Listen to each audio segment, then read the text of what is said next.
سلطان کے پوچھنے پر عورت نے بتایا کہ اس کی حاملہ بیٹی کی طبیعت آج ٹھیک نہیں تھی اور وہ اسے دائی کے حوالے کر کے خود صرف خواب کی تعبیر معلوم کرنے کے لیے سلطان کے پاس آئی تھی۔ اس کے انداز میں تھوڑی سی اجلت بھی تھی۔ سلطان کو تھوڑا افسوس سا ہوا کہ انہوں نے عورت کو انتظار کروایا، مگر جو بات سلطان اسے بتانے والے تھے وہ بڑے دربار میں بتانے والی تھی ہی نہیں۔ ابھی یہ عورت اپنے سوال کا جواب جاننے کے لیے بےتاب تھی کہ اچانک دربار کے داخلی دروازے سے کوئی اور بھی اندر داخل ہوا۔ اسے دیکھ کر سلطان کے چہرے پر مسکراہٹ دوڑ گئی۔ یہ وہی مہمان تھے جسے سلطان نے اپنے ہاں آنے کی آج تک دعوت دی تھی۔ وہ بوڑھا شخص جس کی دکان پر کل رات سلطان دبے پاؤں گئے تھے۔ دکان سے باہر نکلنے سے پہلے سلطان نے ایک کام کیا تھا۔ وہ کام یہی تو تھا کہ اپنے چہرے سے نقاب الٹ کر سلطان نے اپنا آپ اس دکاندار کے سامنے واضح کر دیا تھا۔ وہ بوڑھا شخص اور اس کا نوجوان بیٹا سلطان کو دیکھ کر حیران رہ گئے تھے۔ نوجوان لڑکے نے سلطان کو اپنے اصلی حلیے میں دیکھتے ہی پہچان لیا اور پریشان بھی ہو گیا تھا کہ ان کے گھر میں مسافر کی حیثیت سے آنے والا یہ شخص سلطان تھے۔ آخر سلطان کا مقصد کیا تھا؟ دونوں نے ہی کئی سوالات کیے تھے، مگر سلطان نے سوالوں کے جواب دینے کے لیے انہیں آج کے دن طلب کیا تھا، اور آج وہ نوجوان لڑکا اس بوڑھے شخص کے ہمراہ سلطان کے دربار میں داخل ہو رہا تھا۔ وقت اپنی ماضی کے اوراق پلٹنے والا تھا۔ جیسے یہ شخص آگے آیا، اس نے سلطان کو سلام کیا، لیکن سلام کے ساتھ ہی اس کی زبان اس کے منہ کے اندر ہی کہیں گم ہو گئی، کیونکہ اس نے سلطان کے سامنے بیٹھی ہوئی اس عورت کو دیکھ لیا۔ عورت نے بھی جب اس شخص کو دیکھا تو دیکھتی رہ گئی۔ نوجوان شخص کی حالت تو سب سے بری تھی۔ اس کے چہرے پر خوف کی ایک ایسی پرچھائی تھی گویا اس نے کوئی بہت بڑا جرم کر ڈالا ہو۔ عورت چند لمحے تک اس بوڑھے شخص کی جانب دیکھتی رہی اور پھر انتہائی غصیلی نظر اس نوجوان کی طرف ڈالی اور کہنے لگی، کیا یہ تمہاری کوئی سازش ہے؟ میں نے تمہیں عرصہ دراز پہلے کہہ دیا تھا کہ اگر تمہیں میرے گھر میں رہنا ہے تو تمہیں اس شخص کے ساتھ اپنے سارے رشتے ختم کرنے ہوں گے، مگر آج تم نے حکم عدولی کی ہے۔ آج سے تمہارا اور میرا رشتہ ختم، اور نہ صرف میرے ساتھ بلکہ تمہارے آنے والے بچے اور بیوی کے ساتھ بھی تمہیں کوئی تعلق رکھنے نہیں دوں گی۔ تم اب سے اسی شخص کے ساتھ بقیہ زندگی گزارنا۔ عورت تحش میں یہ بھی بھول گئی تھی کہ وہ سلطان کے سامنے کھڑی ہے، مگر سلطان کچھ نہیں بولے تھے۔ انہوں نے اس عورت کو آواز دے کر کہا، خاموش ہو جاؤ بہن، ہم سب یہاں پر جاننا چاہتے ہیں، تم نے یہاں آنے کے بعد کہا تھا کہ تم بیوہ ہو اور تمہارا کوئی بیٹا نہیں، حالانکہ میں کل رات دیکھ چکا ہوں کہ تمہارا ایک غریب بیوہ والا حال نہیں ہے، اور نہ ہی تمہارا گھر بیٹوں سے خالی ہے۔ 3 جوان بیٹے تمہاری خدمت پر مامور ہیں۔ آخر تمہاری داستان کا پس منظر کیا ہے؟ بہتر یہی ہے کہ تم خود بتا دو، ورنہ جان تو میں سب کچھ چکا ہوں۔ میں جس طرح سے بتاؤں گا وہ تمہارے لیے کسی طرح قابل قبول نہ ہوگا۔ سلطان کے لہجے میں کچھ ایسی دہشت اور ہیبت تھی کہ عورت دہل کر رہ گئی۔ اس نے بہتر یہی سمجھا کہ وہ سلطان کی بات کا جواب دے دے۔ وہ چند لمحے تک تو تذبذب سے ادھر ادھر دیکھتی رہی، پھر آخرکار جب اسے یقین ہو گیا کہ اپنے اور اس برے شخص کے رشتے کا بتائے بغیر چارہ نہیں ہے، تو کہنے لگی، اے سلطان، یہ شخص میرا شوہر ہے جس کے متعلق میں نے آپ سے کہا تھا کہ یہ مر چکا ہے۔ وجہ یہ ہے کہ یہ زندہ ہو کر بھی میرے لیے مردوں جیسا ہے۔ اس نے میرے ساتھ بے وفائی کی ہے، میری اجازت کے بغیر اس نے دوسری شادی کی جس سے اسے یہ 3 بیٹے ہوئے۔ اس شخص نے مجھے 6 بیٹیوں کا تحفہ دیا۔ میری بدقسمتی تھی کہ میرے ہاں کوئی بیٹا نہ پیدا ہو سکا۔ وہ 6 بیٹیاں ہی میری قسمت تھیں۔ میں پھر بھی اپنی قسمت پر راضی تھی، لیکن جب اس کی دوسری بیوی کا انتقال ہوا تو اس نے اپنے یہ 3 بیٹے میرے سر پر تھوپ ڈالے اور خود دور دراز کو نکل گیا۔ کاروبار کی غرض سے گیا تھا یا جس بھی غرض سے، مگر میں جب بھی اس کے بیٹوں کو دیکھتی مجھے اس کی بے وفائی یاد آتی۔ وقت گزرتا گیا، میں نے دل کرا کر کے اس کے بیٹوں کو بھی پالنا شروع کر دیا۔ یہ اور بات کہ میرے دل سے ان کے لیے کبھی نفرت نہ نکلی۔ میں شخص کی بے وفائی کا بدلہ اس کے بیٹوں سے لینے لگی۔ میں نے انہیں تعلیم سے محروم رکھا، ان کے جائز حق سے محروم رکھا، اور جب یہ جوان ہو گئے تو میں نے انہیں کام کاج پر لگا دیا۔ یہ مجھے اپنی سگی ماں جیسا سمجھتے ہیں، مگر ان کی دی ہوئی عقیدت اور محبت بھی میرے دل سے اس نفرت کو نہیں دھو سکتی جو مجھے ان کی ماں سے محسوس ہوتی تھی۔ یہ اپنی ساری کمائی لا کر میرے ہاتھ پر رکھتے ہیں، اس کے باوجود بھی کبھی یہ تسلیم نہیں کرتی کہ یہ میرے بیٹے ہیں۔ یہی وجہ ہے کہ کل آ کر میں نے آپ کے پاس یہی کہا تھا کہ میرے کوئی بیٹے نہیں۔ میرے خواب سے پریشان ہونے کی میری وجہ بھی یہی تھی کہ جب بیٹوں کو میں نے اپنے گھر میں جگہ دی ہوئی ہے، کیا ان کی نیت میں کوئی خرابی ہے؟ اس لیے میں یہ تعبیر جاننے کے لیے بےتاب تھی۔ اگر ایسا کچھ ہے تو میں انہیں اپنے گھر سے نکال دوں۔ اتنا کہہ کر یہ عورت سانس لینے کے لیے رکی۔ اب سلطان کے پاس اچھا موقع تھا کہ وہ اسے اصل بات بتاتے۔ سلطان نے اس نوجوان لڑکے سے پوچھا کہ آخر وہ چھپ چھپ کر اپنے باپ سے کب سے مل رہا ہے۔ ایک اور بات سلطان کو کھٹک رہی تھی کہ اگر یہ عورت उस लड़के की सौतेली माँ है तो उसने अपनी बेटी से लड़के का निकाह क्यों किया? ये निकाह तो जायज़ ही नहीं था। इस बात ने सुल्तान को अंदरूनी तौर पर परेशान कर दिया था। सुल्तान चाहते थे कि वो इस बात की वजाहत जान ले, इसके बाद ये उस औरत को उसके ख्वाब की ताबीर बताएं। उस नौजवान ने सुल्तान से कहा, ए सुल्तान, हमारी माँ का तो बचपन में ही इंतकाल हो गया था। हमारे वालिद साहब हमें इस खातून को सौंप कर खुद दूर दराज की सफ़र पर निकल गए। मैंने बचपन से ही उस औरत को अपनी माँ जैसा समझा, मगर बदकिस्मती से इन्होंने कभी हमें अपना बेटा नहीं समझा। मैं और मेरे भाई इनकी खिदमत को सबसे अव्वलीन फ़र्ज समझते हैं। दिन रात इनकी खिदमत करते हैं, जो ये हुक्म देती है इन्हें पूरा करते हैं। यहाँ तक कि इस खातून की यतीम बांजी से निकाह भी मैंने इन्हीं की ख्वाहिश के तहत किया था।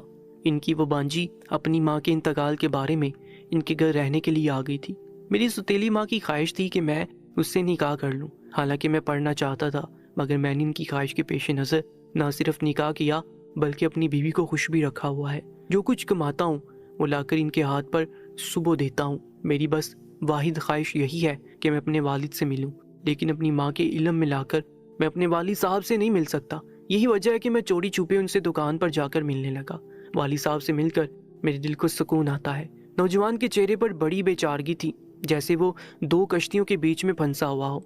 एक तरफ उसका बाप था जिसे वो बेहद मोहब्बत करता था, और दूसरी तरफ उसकी सौतेली माँ थी जिसने ना चाहते हुए भी अपनी औलाद की तरह उसे पाला था।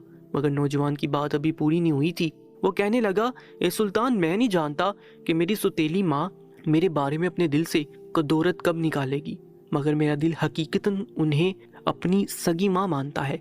सिर्फ इसीलिए मैं अपने बाप के साथ ताल्लुकात इस्तिबार कर रहा था। मैं चाहता था कि मैं उन दोनों को मियाँ बीवी की हैसियत से हज पर भेजूं और इसके अखराजात मैं उठाऊं। हज पर जाने के लिए मेरी माँ को एक महरम की ज़रूरत है, क्योंकि मैं इनका सौतेला बेटा हूँ तो वो मेरे साथ हज पर नहीं जा सकती। मेरी ये शदीद ख्वाहिश थी कि मेरी कमाई से मेरी माँ हज की सादत हासिल करे, मगर शायद मैं इसे कभी पूरा नहीं कर पाऊंगा। लड़का अफसुर्दगी से चुप हो गया और सुल्तान को यकदम उनका जवाब मिल गया। उन्हें ख्वाब में दिखाया जाने वाला इशारा समझ में आ गया। उन्होंने साकित खड़ी हुई औरत की जानिब देखा और कहने लगे, जो ख्वाब तुमने मुझे सुनाया था इसका मतलब यही है कि तुम्हें जल्द ही कोई खैर की खबर मिलने वाली है। हालांकि ख्वाब ज़ाहरी तौर पर शर्मनाक था, लेकिन मैं ख्वाबों की ताबीर जानता हूँ, और ऐसे ख्वाब देखने में कुछ और होते हैं मगर इनकी असलियत कुछ और होती है। वो ख्वाब रोज़ाना तुम्हें इसलिए दिखाया जाता था ताकि तुम अपने बेटे के साथ अपने ताल्लुकात बेहतर कर लो और अपने शोहर के साथ अपने कतई रहमी को दूर कर लो, ताकि तुम्हें वो खैर दी जा सके जो तुम्हारे नसीब में लिखी है। हज जैसी अजीम सादत तुम्हें नसीब हो रही है, वो भी इस सुतेले बेटे के हाथों जैसे तुमने कभी प्यार की नज़र से न देखा। यही इस ख्वाब की ताबीर है। अगरचे इससे भी बढ़कर अल्लाह ताला तुम्हें कुछ अता करना चाहे तो वो दे सकता है। शायद उसे तुम्हारी ये अदा पसंद थी कि तुमने ना चाहते हुए भी 4 ऐसे बच्चों की परवरिश की जिनसे तुम्हारा करीबी रिश्ता नहीं था। सुल्तान की बात पर उस औरत की आंखों से आंसू बहने लगे। शायद उसे अपना गुजरा हुआ वक्त याद आ गया। उसका शोहर भी बेहद शर्मिंदा खड़ा था। वो आगे बढ़कर अपनी बीवी से माफ़ी मांगने लगा। कहने लगा, मुझे दूसरी शादी करने से पहले तुमसे इजाज़त ज़रूर लेनी चाहिए थी, मगर वो मेरी वक्त की ज़रूरत थी। वो एक गरीब औरत थी जिसे सहारा देने के लिए मुझे उससे निकाह करना पड़ा। मगर तुम अजीम हो जिसने मेरे बच्चों को मेरे बगैर भी संभाला और इनकी अच्छी परवरिश की। ये तुम्हारी ही नेक तरबियत का नतीजा है कि मेरे बेटे तुम्हारे बुरे सलूक के बावजूद तुम्हें अपनी सगी माँ से बढ़कर चाहते हैं। ये शख्स माफ़ी मांगता रहा मगर औरत खामोश रही, आंसू बहाती रही। आखिरकार सुल्तान ने आगे बढ़कर उस शख्स को खामोश करवाया और कहने लगे, बरसों की दी हुई तकलीफ़ें चंद लम्हात के अल्फाज से ख़त्म नहीं हो जाती। अगर तुम अपनी बीवी के साथ वफादार हो और तुम अब भी अपनी बेटियों के सर पर हाथ रखना चाहते हो तो तुम्हें चाहिए कि अपने अमाल से साबित करो। अपनी बीवी को अपने ज़ाती अखराजात पर हज पर लेकर जाओ और इसे माशरे में वो जायज़ मुकाम दो जिसकी वो हकदार है। उस शख्स ने फ़ौरन उसे हाँ में सर हिला दिया। भला उसे क्या एतराज़ हो सकता था?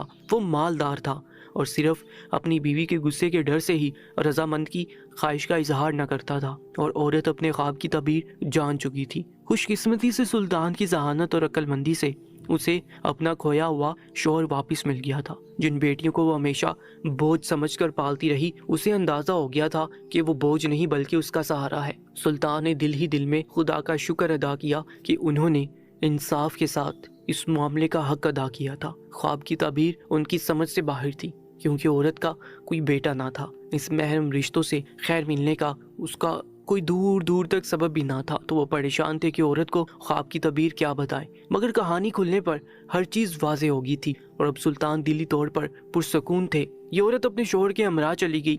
इसकी 6 बेटियां भी अपने बाप के वापस आने पर बेहद खुश थीं। इस नौजवान ने जाते हुए सुल्तान के हाथों को चूमा और सुल्तान का बेहद शुक्रिया अदा किया, जिसकी वजह से उसका बिखरा हुआ घराना फिर से इकट्ठा हो गया। सुल्तान ने भी खुदा का शुक्र अदा किया और अपनी सल्तनत के अमूर में मसरूफ़ हो गए। एक रोज़ बाद ही ये औरत सुल्तान के दरबार में दोबारा हाजिर हुई। इस बार इसके चेहरे की चमक निराली थी। इस बार वो कोई फरियाद लेकर नहीं बल्कि एक अनोखी इतला लेकर आई थी। आते ही उसने सुल्तान से कहा, सुल्तान, अगर आप मेरी आंखें ना खोलते तो शायद मैं अपनी सारी ज़िंदगी अपने गुस्से और इसमें गुजार देती, लेकिन आपके दुरुस्त फैसले ने मेरे बुरे वक्त को मेरे अच्छे वक्त से बदल दिया। खुदा ने मुझे इस ख्वाब के बदले इतना कुछ दिया कि मैं बयान करने से कासिर हूँ। सुल्तान नासमझी के आलम में उसे देखते रहे और आखिरकार पूछने लगे, ऐ मेरी बहन, खुलकर अपनी बात कहो। बेशक अल्लाह ने जो कुछ तुम्हें दिया है वो हर किसी को नहीं मिलता, लेकिन क्या कुछ और भी खुशी की खबर ऐसी है जो तुम मुझे सुनाना चाहती हो? वो औरत खुशी से सर हिलाने लगी, कहने लगी, ये सुल्तान, मेरी वो बेटी जो हामला थी उसके यहाँ 2 जुड़वा बेटों की पैदाइश हुई है।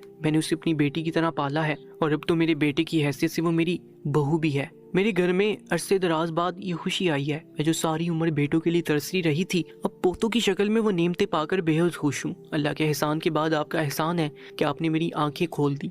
आज मेरा घराना मुकम्मल है और मैं बेहद खुश हूँ। जल्दी मैं अपने शोहर के हमरा हज पर भी जा रही हूँ। ये सब कुछ वही तो है जिसकी मैं अरसा दराज से ख्वाहिश करती आई हूँ। औरत वाकई खुश थी और उसे खुश देखकर सुल्तान भी मुतमिन हो रहे थे। वो अल्लाह के इंसाफ से बेहद खुश थे और इस बात पर भी उसका दिल तशक्कुर से बढ़ा जा रहा था कि उनकी रियाया अपने हर तरह के मसले उनके साथ बयान कर सकती है और अल्लाह ने उन्हें इतनी सलाहियत दी है कि वो अपनी आवाम के मसाइल हल कर सकते थे। मस्जिद से मौज़िन की आवाज़ बुलंद हो रही थी। सुल्तान ने औरत को खुशदिली से रुखसत किया और नमाज अदा करने के लिए मस्जिद की जानिब चल दिए। दोस्तों, आज की इस वाक़ये के बारे में अपनी कीमती राय से हमें ज़रूर आगाह कीजिएगा और रोज़ाना एक नया सच्चा वाक़या सुनने के लिए चैनल को सब्सक्राइब करके साथ मौजूद बेल आइकन पर भी क्लिक कर लीजिएगा। इंशाअल्लाह मुलाकात होगी एक नई वीडियो के साथ।